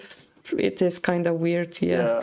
Oh yeah, that's more or less as far as I calculated. But I thought about this. Yeah. Yeah, but I mean, either you allow Peter to drop 8/5 pawn, or you end up with this position. I'm not sure which one is better. It's just one variation that I wanted to show. No, I mean they're probably all horrific, really. And Peter seemed to be better after 8/5 pawn, but then you did something amazing. Well, it was more blind luck. No. Also, here I thought I had everything under control, but this stopped quite quickly. The 8/6 pawn. Yeah, I mean... that's huge, the rook supporting the pawn in front of the king that breaks the Yagura just by the principle. But you played quite an amazing pawn drops here, Matthew. Yeah, I played pawn. Yeah. Takes, and then you played... I think, Peter, you should have taken the next pawn with the silver instead. Yeah, with the silver. Yeah, this was yeah. Because then he has one pawn less. So he goes back with the bishop now. Yeah, and then you defend it with gold, and then 2/4 pawn drop, silver escapes. I was afraid of the pawn drop now. Yeah, but he needs one more piece to break it. Yeah. Yeah, I'm one short really. So if I come here. Well, what do you do? I thought then there is another pawn drop. No, he doesn't have one. You see. I've run out of pawns. Oh. I've given you my entire wealth. So that's the point. He's missing the pawn. Yeah. Compared to this situation, I've got nothing left. Yeah, I wasn't really sure. I was just sort of happy that all these had retreated a little bit. Yeah, but, fair enough. I wasn't really sure what I was going to do next. In all fairness. I mean, Yeah. technically... No, then I should definitely. I mean, this is much more solid. I had misjudged his number of pawns. I saw the same pawn drop twice, but he doesn't have enough. Yeah, He doesn't have, yeah. That's not good. No, that would make kind of a difference, right? Yeah, I mean, exactly. Small I would difference, be much but more big. solid. Yeah, gold takes. Yeah, 3-5 pawn was painful, but yeah. You played. Yeah, dropped. We started dropping like idiots. Now. Yeah. Pawns all over the place. I mean, so it was there. Sorry, Yeah, but I mean, again, with your next drop in mind, I don't know if I should pause and do something else here. But probably not. Yeah. Maybe I don't have better. We but considered like a very crazy variation with attacking, but we ended up saying that it will be too risky, so you should defend here. But yeah, the 3-5 pawn is coming next, which is concerning. Yeah. Yeah. And I wasn't sure about it. I was just commenting that silver takes would be safer option, basically. Yeah. Better, I think, is the correct word. This got quite nice, didn't it? And now, this pawn drop was the most amazing move of the game, I think, basically. There we are. There we see Peter Heine. I'm not getting the points, but I'm getting the plaudits. Yeah. Yeah. Here, Peter, if you move away the rook, it's gonna be dead for the rest of the game. So you have to either accept the rook exchange or take the pawn and accept rook exchange. There's no other way. What did I play? You went to the side with 7-1. Yeah. Okay, and that you think is very bad? Yeah, because the rook, I explained on the stream that it's gonna be frozen there forever. Yeah. Okay, fair enough. But I was afraid that if I took the rook, it would be pretty bad for me. But maybe I'm too pessimistic. Well, if you look at Matthew's hand, he will only have maybe knight and rook, and you have this huge pawn in front of his king. So here, maybe take the lance and target lance drop next. I was considering. That I didn't think of. Yeah, I wasn't sure about this version, and he doesn't have a pawn, so you're relatively safe because of that. Well, I was afraid of, let's say, a rook drop with check now, but you're saying I just go forward and I can be afraid. I mean, I thought I was lacking, for instance, to drop the pawn to defend, but I don't need that particularly. Yeah, if you just run up with the king. No, straight, yeah. Keep protection of the knight. Yeah, you have to keep protection. Oh, okay.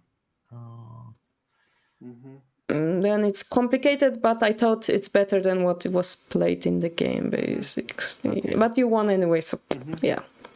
Yeah, well, yeah. I mean, No, I mean, I would have been happy to see the rook swap because it makes my play quite easy somehow. I guess that's the. This was a little bit more. I had to, you know. It's a very careful endgame, but yeah, it's not very easy. Yeah. Here, the 2-6 pawn drop silver takes. Finally, that silver that was late to the fight came with energy in forward. Yeah. So we thought that Matthew was better. Yeah. I thought I was, but I got a bit. Takes. I got a bit. Maybe I got a bit carried away. I was thinking 5-5 bishop here. Yeah. Probably. Yeah. I mean, it's one normal, option. Yeah. Too normal. Yeah. Yeah. No. Because I thought that Karolina's not going to tell me I'm playing amazing moves if I play moves like Bishop 5-5, I mean, it's just not possible, right? So. One smart professional said that, sometimes normal-looking moves are better than the flashy ones. Yeah. The problem is, I'm not really sure what normal moves are. No. Here also another move. If it's flashy, I could consider 3-5 silver, but it's a little bit disadvantageous. So yeah, it's either your move or bishop, I think. Yeah, I think. But it's true. At this point, I thought generally I had completely lost control compared to earlier, right? Yeah. I just wanted to keep on going. Really, I mean, that was just that's the basic point. But this was maybe. Yeah, I was a bit. Yeah. No, it's also good, but then we still continue with a close game. Bishop is taken, gold is taken. Silver 3-5. We thought you're still advantageous. Okay. Yeah, I mean, I was wondering about dropping this pawn here, actually. I mean, this was what I was wondering about. Then the silver goes back. Yeah, silver goes back. And your rook is kind of stuck again. Yeah, Silver yeah. 3-5 looks really good. Like Okay. energetic move, opening the rook. Yeah, I got a bit. I've just found the drops a bit. Now, we got excited because you're really close to a checkmate threat after those few moves. Oh, yes, yes. Yeah, the question is, how strong was the 3-3 bishop drop counter? If it's scary, then you should take once and then take 4-6 pawn here. Yeah. I was wondering about taking the 4-6 if pawn. not, then you take it here and we continue. Yeah. So Yeah, I mean, to be honest, when I had actually seen this this sequence, I was looking for forks everywhere. I was actually intending to play this one originally. Oh yeah, that's something weak. But then the bishop takes the 6-6. But I thought I would take the. Yeah, you'll take this take one. the silver. Yeah. Then the gold takes, bishop takes, and then the main question is, are you surviving? I mean, I was wondering whether I could even. But I thought now, well, here my king can start running, right? I mean, your threats.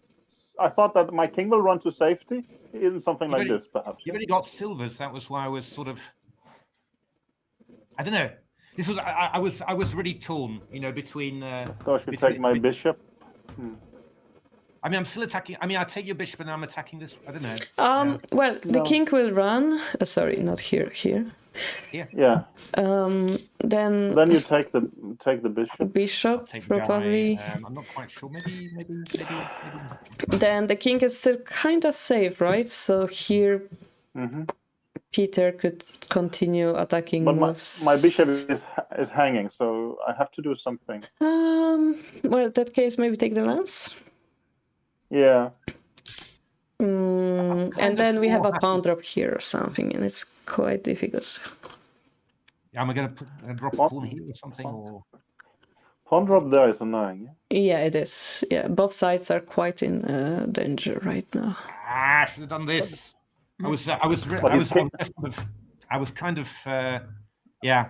But you guys were all in Bayomi by now, weren't you? Yeah. But I mean, frankly, it's at the end of the day, it's not going to make much difference. The other move I was considering just to take. Yeah, you did take it, right? In the end. Yeah, I thought this would be stronger somehow, but I missed. I'd missed all these rook drops to 3-8. With the if ever I put anything on 3-4, then I yes, you cannot be missing those rook drops if you're playing this strategy. I can be missing them very easily. Yeah. So I'm telling you, I'm gonna roast you a little bit. 3 down shouldn't be missing those rook drops. I'm a very dodgy 3 down, Karolina. Only with a following wind and a great dollop of luck. But 2-4 pawn drop was an interesting light move. But bishop takes. Well, what else? Yeah, but I just ran out of ideas here. Really, I mean that was all. I had ideas, but I just couldn't think of anything anymore. Yeah, it was quite difficult around here. I was considering maybe instead of the pawn drop, maybe 4-5 bishop type of move. Instead of There's a question from the chat from Moritz VB saying, Shogi Harbour, can you look at bishop 6-8 on move 62? 62. Move 62. This bishop. Bishop 6-8. Yeah. Looks a bit passive. It does look passive.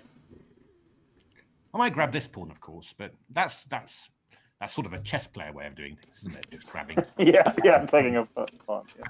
I can't play chess. Not when I'm playing shogi. No. I don't know. Yeah, possible. I think. I have no clue. Yeah. I do think that this side, that probably, or when if I take on here, I've got to have some good ideas. But yeah, of course, if I'm missing this huge. This bishop drop is quite nice, right? Or I don't know. It's very close. It seems like center. Which one? No, before I think someone 4-5? was suggesting before sacrificing the pawn, exactly 4-5. Yeah, 4-5 bishop drop. Yeah, that's. Here, Maybe I drop a pawn to h7 or something like this. Yeah, I think it's a little bit better. 2 moves before, Matthew. 2 moves before here. And then bishop drop 4-5. Oh, okay. Oh, yeah. No, I'd thought of this, but I thought you were just dropping here or something, and I wasn't. Yeah, but then he doesn't have the silver to attack, so it's kind of nice for us. Yeah. And then, it's the continuation is the problem. Well, I wasn't really sure. For silver now protected by the bishop, kind of different feeling then. Yeah, no, that's true. That's probably If I'd spotted this tactic with Rook 3-8, then I would have done something like this, but obviously I didn't. So this would be a little bit better, but I was kind of I mean, you know how it is. You just sort of you just start randomly dropping stuff and hoping that it'll lead them there. I think at some point you are down to 1 second, right? I mean, but I thought now I get in a pawn and it should be very solid, but next move was a bit annoying, I thought. The normal way of continuing attack would be like 3-4 pawn, but the 3-3 square is protected by 2 pieces, so the rook drop will be faster probably. But 2-5 pawn was an interesting move. The problem is 2-4 silver isn't strong enough, right? No, he's not really doing very much, is he? Yeah, you need 2 more golds to checkmate the king, so that's the problem. Yeah, no, it's I mean, I knew this was all. By now, I'd spotted rook. I'd spotted all the rook drops coming here. So this was all quite sad. I'm not a very good defender, it must be said. So we liked your pawn move next to defend. Yeah. This made me. I mean, to be honest, I hadn't really seen the pawn move. I had seen it, but. Well, the rook move, promoting the rook now seems very strong. Yes, right? so you are avoiding the wall. But here Natasha pointed out a good move, which was gold to the side. Yeah, this would have... you actually need 1 more silver in hand. So if Peter overattacks and gives you silver, his king is dying, right? Okay, And this is why you don't want to drop the gold immediately. Yeah, you want to keep that option of silver drop instead. Yeah, that would have been good. I saw it now, but I missed it I didn't see it during. Yeah, if the knight jumps, we can avoid it with taking the pawn. Yeah. And the fight will continue. I'm still fighting here. Yeah. Well, as an effect, probably this bishop is going to escape and join the fight, and it's not gonna be easy still. But also, it's gonna be a bit in the way there, no? Or I don't know. It's gonna. Well, we don't have to move the knight. Yeah, we could just promote the bishop here. Yeah. And then Matthew is kind of low on the pieces, so if we found a way to get 1 more, that's the main problem here. How do we get more? Just shove a pawn up here. Get your rook off my case somehow, and then.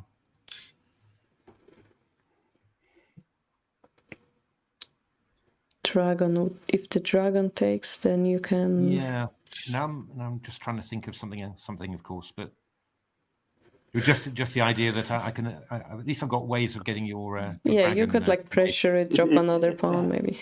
I mean, I've had way worse than this, so in some ways I'm kind of happy. But by the way, Shogi explained as saying Matthew has liked your defense throughout your World Shogi League games. Thank you very much. It's I think my opponents have enjoyed my defending very much as well, to be honest. This was gold was a very good move. That's true. This was I was just and this was obviously hopeless. But, I didn't. But I just didn't. have to few people. Yeah. It's this is obviously just not gonna do it for me, but this was obviously very strong. Yeah. Okay. No, it's just winning. Here maybe you have a checkmate. I wasn't sure with the silver promotion, but of course taking the gold. No, I thought this the same. Then I suddenly thought that have I actually missed knight 6-7, but I can just take it. So. Yeah, I mean you could probably. Well, take knight it. C6. Yeah. Knight. Well, not I have to take it. I guess it's mate, but it's very trivial and not make if I take it. So Yeah, it's better too. Yeah. So yeah. Oh well. Good fun though. Great fun. Thanks very much. Yeah. I mean, well, it strikes me as a normal game of shogi from our level, right? I mean, somehow to keep everything under control is not going to happen. So there is apparently a couple of mistakes on each side and such. Yeah. I also thought what you mentioned, Karolina, in the opening. Yes. Well, this type of you mentioned this kind of more modern castle. My hunch would be that me and Matthew has seen it in some games, but there's no English literature or explanation. There isn't. Yeah. So we are some years back. I mean, we have seen it happen, but we have no clue of the actual point of it to that extent. Yeah, we are both playing. This is why exactly I'm doing a stream once per week where we actually read a Japanese book about modern shogi in last few months. Chapter by chapter, we learned that simplifying castle and speeding up your attack is one of the ways shogi evolved recently. So that explained that castle there. I promise I will have a look. Thank you. I will do my homework. So it's okay. For next time, yeah. Okay. I'm sorry. No, it's okay. No, it's okay. Good. Nah, I don't know. I mean, we're in our late 40s, so playing modern shogi doesn't feel right somehow, Karolina. I mean, it's interesting part to know, of our freedom, Yeah. So. Yeah. Oh, cool. Thanks very much, okay. Karolina. Thank you very much. Thanks a lot. It was a pleasure. Thanks for doing commentary. Thank you to Karolina as well for commentating. Yeah. And good luck for the next season, guys. Yeah, the WSL is starting again. Yeah. Yeah. Thank you so much. Okay, and thanks everybody very much for watching as well. Thank you. Bye-bye. Bye.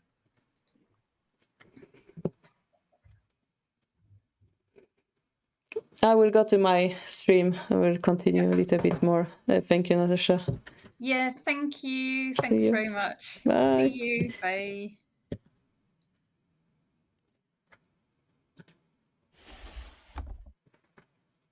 So, guys, hope you enjoyed this commentary. Let me see if this works. It works. If you have any questions, now is the time that I look at it once more on the board. I know that Mori had a question. Maybe I can, look at it again. Move.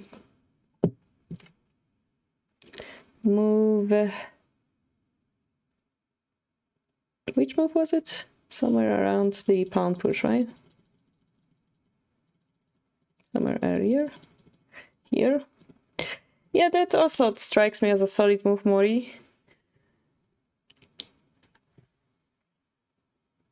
Can I do this? Yep, okay. Which chess GM is strongest in shogi? I have no idea, actually.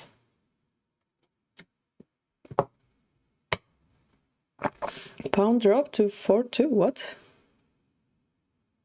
6-2, wait, 6-8, sorry, what? Aha, the pound drop, yeah. Yeah, that's a good point. Yeah, I think it's a valuable move. I think you... Well, I would expect this move maybe at some point. If the silver goes back, maybe the knight can jump. Type of this, but then, yeah, your move comes in. Pawn takes... Now the question is, what do we retake it with, yeah?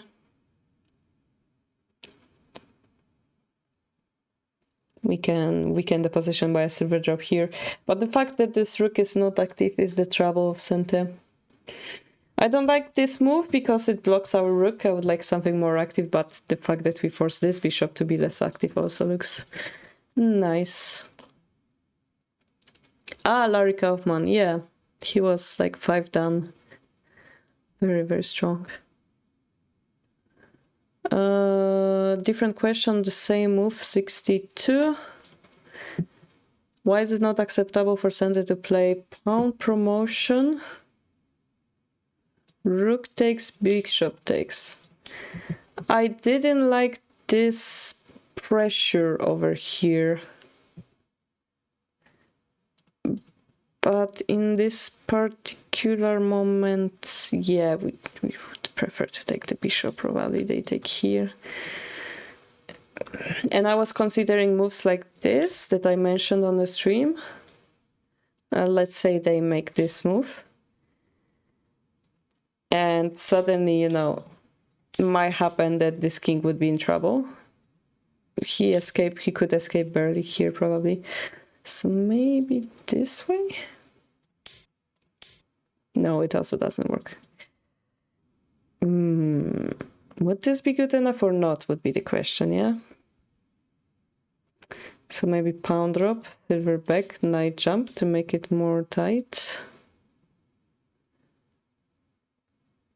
I mean, this king is still surviving, right?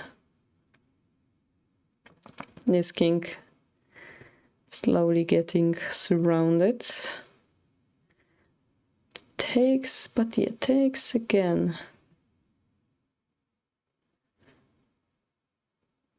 Okay, let me just show you one example, yeah? That we're looking for. Maybe gold takes. Gold takes though, this one is better, yeah?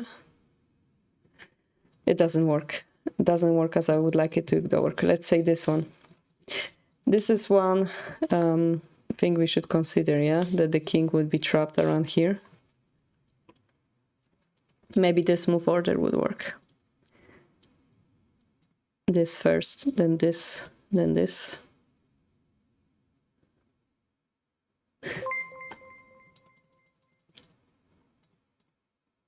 Of course, we should consider maybe they're not gonna escape, maybe some other move, yeah. Like, maybe the rook is better here. There are many maybes in this. It's just one variation that I wanted to show as being effective here, yeah? Like suddenly you have 3 generals, you think you're safe, and suddenly it's a Hishi, yeah? That's something we have to be careful in those kind of positions.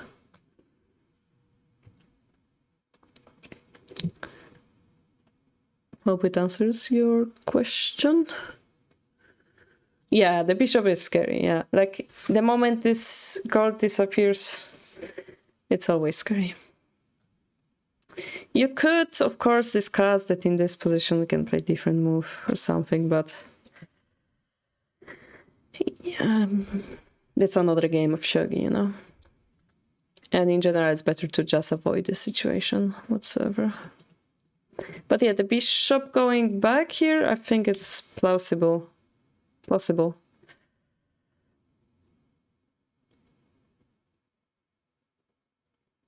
We have a good pressure here. This rook isn't really active. Probably this will come though. And then the pawn drop we talked about, yeah. So the question is how it will work out. Another question, it seems like move 76 was the critical point. This one, yeah. What would you have played and why? It's a difficult one. I proposed before that if this is losing, then to take this pawn beforehand. Before rook I didn't like because the king just runs, so we would need to find a defense anyway. I mean, this king is quite safe, right? But we talked about this pawn drop as well. Yeah, this doesn't work now.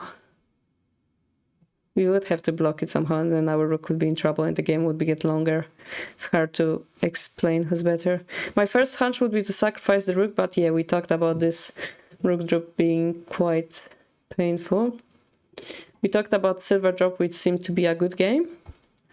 Rook promotion is kind of scary. 5-5 silver.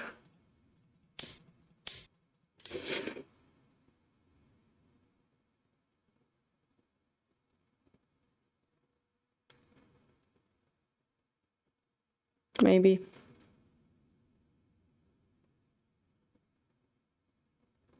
Maybe.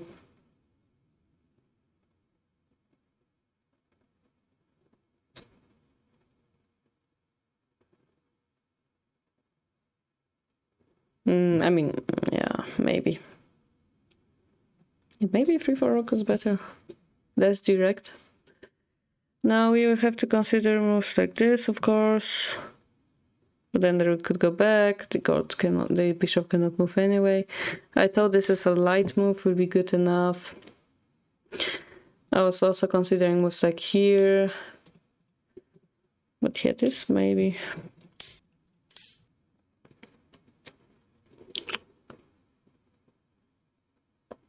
Promising, yeah.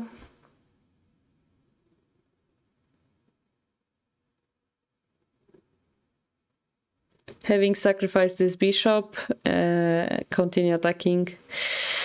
Maybe not good enough for Gotek to capture the king. Silver drop here, silver gold takes, king takes, pawn drop takes. Doesn't seem to be capturing the king.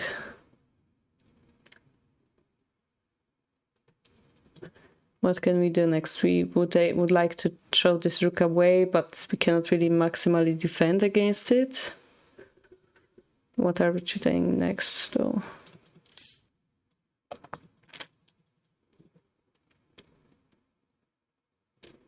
Pawn promotion is a trouble, maybe. Something like this. If we go here, maybe we can abuse the rook further. It's kind of hard to tell. Dobry wieczór, Newt. How are you? Pawn drop 6-4 is big, but yeah, the silver also cannot move, so that pawn could be taken in current situation. Yellow. Drop, not movement.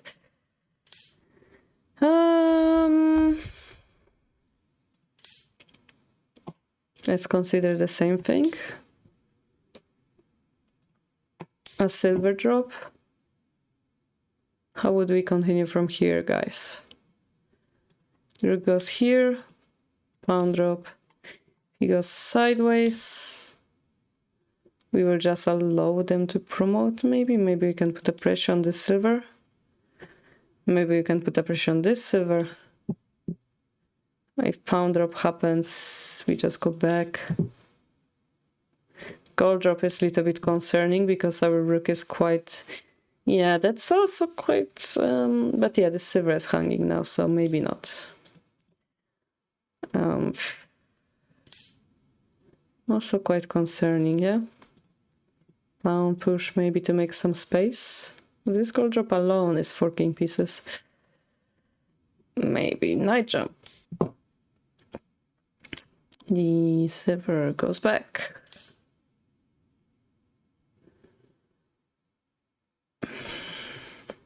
But yeah, it is better than the game, I think.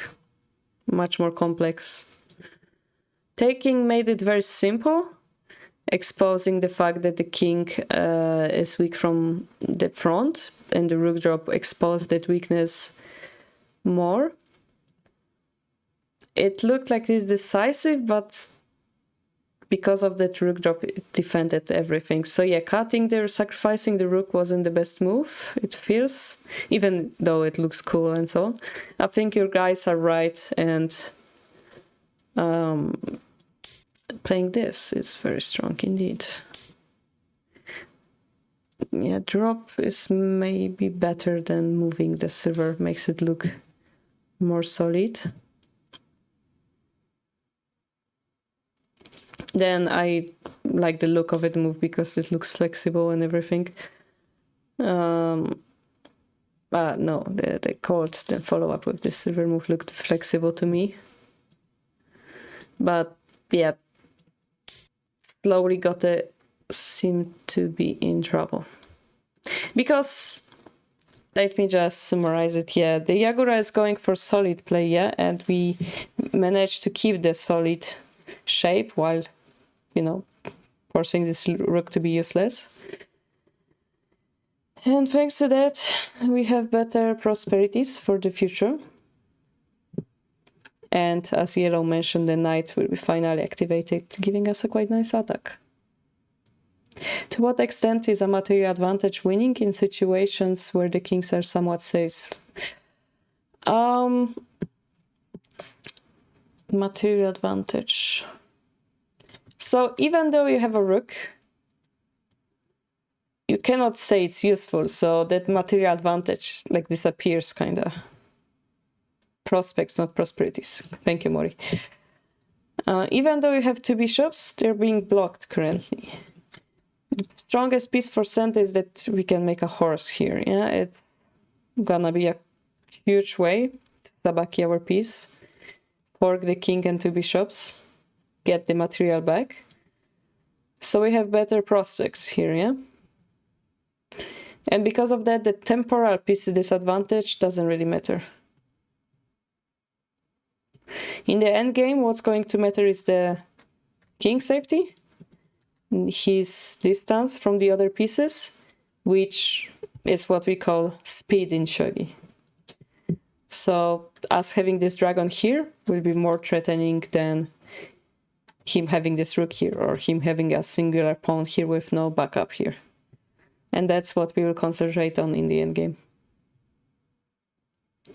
Gold 6-2 is a turn in Gote's side. Yeah, that's also here. This also isn't to get the material advantage, it's to surround the king, and this is why it's double painful. Activity is the key, yes, definitely. So you can argue that we managed to seal off those 2 bishops, and in the game, this bishop remained active. Therefore, making Gote better. We could also argue that there's less pieces around the king, making him more unsafe, but as I mentioned with Natasha, the defending attacking move is the strongest move you can make in Shogi endgame, and that rook exactly fit that description. The server is also... No, it's not attacking defending actually, because this defense doesn't help this king, yeah?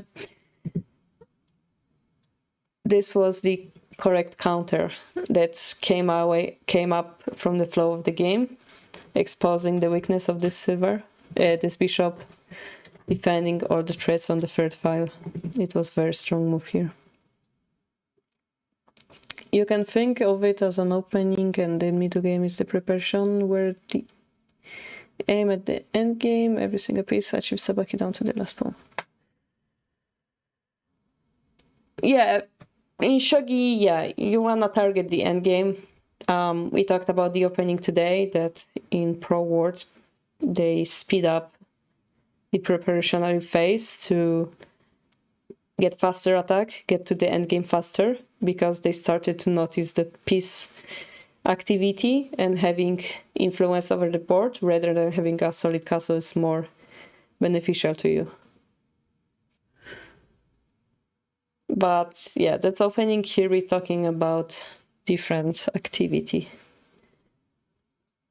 Here you can also talk about this king being on second row and us having only 1 piece in hand. Having 1 piece against king on the second row is not enough.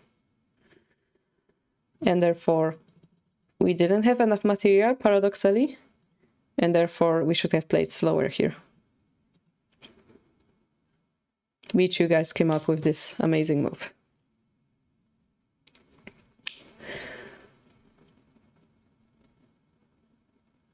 Yes, definitely, Dranix, definitely.